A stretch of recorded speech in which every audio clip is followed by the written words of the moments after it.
Have you ever set a boundary and then felt worse instead of better? Maybe you said no and you were calm, you were clear, and then later you feel that tightness in your chest. Your stomach feels like it's got a pit in it. Your mind starts replaying everything. You question yourself, doubt creeps in, and you wonder what just happened. And sometimes it's dramatic. Sometimes the energy shifts. Sometimes there's pushback. Sometimes someone withdraws from you. And sometimes you feel the distance there used to be instead of the closeness. And that hurts, especially when it's a relationship that you thought was safe, especially with someone you love, and especially when protecting yourself risks changing the dynamic entirely. So if you feel shaken after setting a boundary, I want you to hear this clearly. What you're experiencing is real. It's painful. And choosing to protect yourself in relationships, even the ones that matter most, is the most courageous decision you can make. If we haven't met, I'm Dr. Kelly Kessler. I'm a licensed physical therapist and nervous system based mentor, and I help high achieving women stop abandoning themselves in relationships so they can feel steady in their own truth. And what I want you to understand today is this: the anguish after setting a boundary is not a weakness. It's your nervous system responding to change, risk, and sometimes loss. Imagine you've walked the same path through a field for years. It's worn down, it's predictable, it's familiar. That path is over accommodating, over explaining, keeping the peace, making sure everyone is okay. It's a path that is all too familiar for you. And it's a path that your nervous system knows. So imagine when you step off of this path, things are rocky. It's not smooth. It's not trampled down. It's unknown. And that's why the ground feels so shaky, so uneven. The grass is taller. You can't see what's ahead of you. That's why your system goes into survival mode at this time, because even if you made a decision that serves you in the long run, it's unfamiliar. And your nervous system loves what's familiar. So when you venture off of that path, it's going to trigger you as if it's a risk, as if there's a potential threat. And even the new direction, even if it's healthier, your body registers this uncertainty. And the uncertainty, especially the relational uncertainty, can feel threatening. When you set a boundary, you disrupt a pattern your body has memorized. And when that pattern was what kept the connection intact, when it relied on you abandoning yourself, your system responds strongly. Your heart rate increases, your breathing increases, your chest tightens, and your mind prepares for what could possibly be next. If you feel like you've pulled one thread in a sweater and now you're bracing to see how much unravels, that reaction doesn't mean you did something wrong. It means your nervous system equates attachment to safety. And the thing is, we're wired to feel a sense of belonging. So when belonging feels uncertain or temporary, your body responds. Cortisol increases, your fascia tensions, your system mobilizes to either fight the threat, to run away from it, play dead, or appease whatever it is. And this is the exact moment that you may feel the urge to fix it, smooth it over, and over explain. And you don't do this because you're weak. You're doing this because your nervous system is trying to protect you from the potential of disconnection. Because again, we're wired to feel a sense of belonging. And if you've learned early on the harmony kept things stable, that being agreeable kept things calm, and that managing others' emotions kept you safe, then friction will feel amplified in the body because you've learned to outsource your sense of safety rather than creating it from within. And that is truly why you can feel that sense that you did something wrong, even though you know deep down you did what was right for you. And here's the reframe I want you to hold on to. Boundary work isn't about courage alone. It's about capacity. And the capacity for you to feel rooted when your relational ground feels unstable, that's where the real work comes in. You can think of a tree in a storm. I have a bunch of trees that fell down in our grounds, and you know what it is about the root system? It's shallow.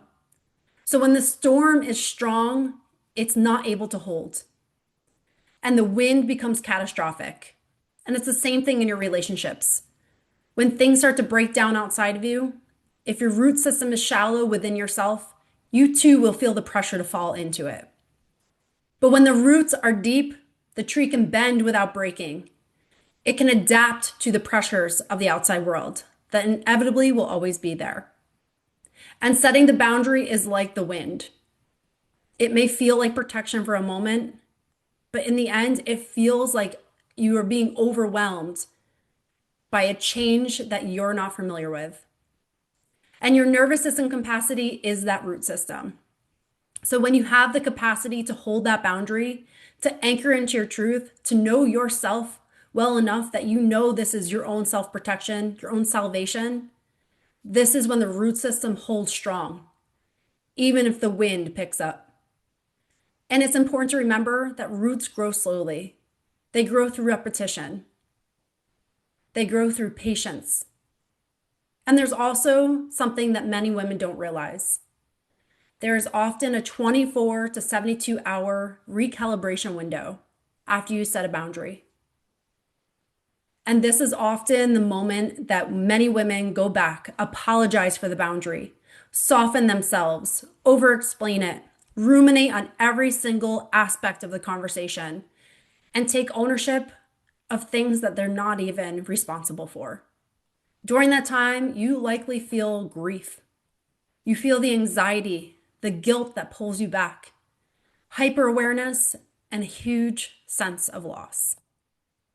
And that's not just of that moment, but it's also for the old version of the relationship that you knew, the fantasy that you thought would become true, the one that you thought would be there.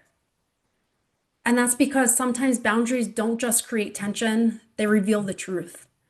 They reveal the truth that sometimes you don't even want to see yourself. That relationships that are built on healthy dynamics honor boundaries, but ones that are built on control hate boundaries. And that's where tension builds up.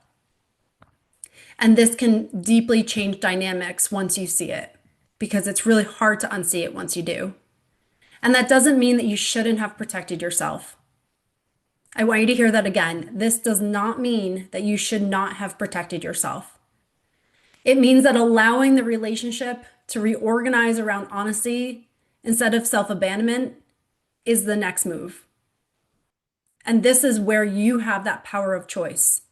You have the power to honor a relationship that feels right for you and not feel the pressure to self-abandon in that relationship for the sake of making it work.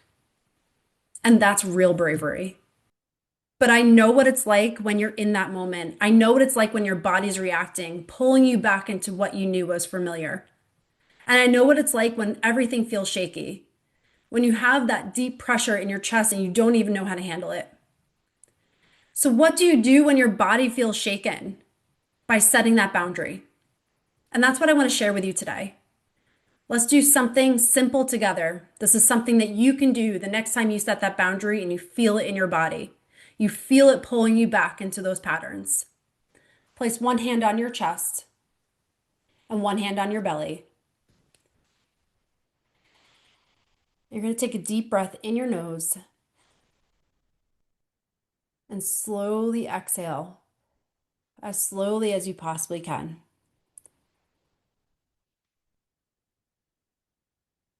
Place both feet on the floor and just notice the sensation in your feet that you're being supported by the floor.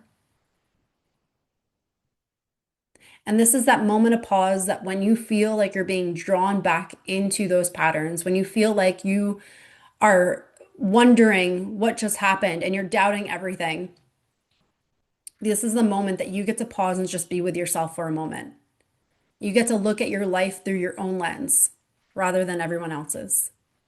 So again, one hand on your chest, one hand on your belly, breathing in for a count of 4 through your nose. Slowly exhaling for a count of 6. Feeling the ground supporting you and telling yourself I can protect myself, and I am capable of surviving the discomfort that follows. I can protect myself, and I am capable of surviving the discomfort that follows. Because in this moment, your nervous system needs to feel a sense of safety. And doing that with thoughts alone will not work. It's the body that holds the power in this moment. So creating that safety within your body and anchoring into that statement every time these sensations come up, allowing them to pass through you and knowing that they don't define you. This is an experience from patterning that has probably been there most of your life. And the thing is that this does not guarantee that no one will get upset with you. But at the end of the day, sometimes you're left with the decision to let things go on the outside of your world so that you don't lose yourself in the process. And this is where you get to choose the new pattern. Because the old pattern says that if they're upset, if they're disappointed, I'm not safe. But here's where you get to set the new pattern. And the new pattern says that I can be steady even if this relationship shifts. My safety within me does not depend on the harmony of this relationship. And most women think that the brave moment in all this is the boundary that they set. And while boundaries are essential for protection, that's only just a start. The deeper, more courageous work is staying aligned when things feel uncertain afterwards. Letting the relationship reorganize, giving it space and giving yourself space. Letting yourself feel the grief if it comes, which likely it will be there. And letting the discomfort move through your body without interpreting it as failure or a lack of self-worth or feeling like you made a mistake. Because at the end of the day, protecting yourself is never a mistake. This is true self-loyalty. And steadiness is not a personality, it's a trained nervous system capacity. And if you're in this stage where protecting yourself feels both right and destabilizing, that's exactly the work we do in my self-loyalty mentorship. We build the internal stability to hold boundaries even when relationships shift, stretch, or reveal themselves. And this is not done by hardening yourself. This is done by deepening your root system so you can withstand any storm that comes your way. And if this resonates, you can explore the details through the link below in the comments. And whether or not you join me, I want you to remember this. Feeling shaken doesn't mean you were wrong. It means you chose yourself. It means you chose a different pattern than your system was used to. And this is where you get to forge a new path in your life, one that feels aligned with your truth and one that feels like your inner peace is a priority. Thank you so much for joining me today. Thank you for spending this time with me today. If something in this episode stirred your truth, reminded you of your worth, or helped you see your patterns with more compassion, you're already rewiring your life. Remember, you don't have to earn your place, overgive to be valued, or shrink to keep the peace. You get to honor your voice, you get to protect your energy, you get to live aligned with who you really are. If you're ready to go deeper, explore more tools, or join a community of women walking this same path, head over to drkellykessler.com. Everything you need to continue this journey is waiting for you. Until next time, take a deep breath, trust yourself, and keep choosing the version of you who feels like home.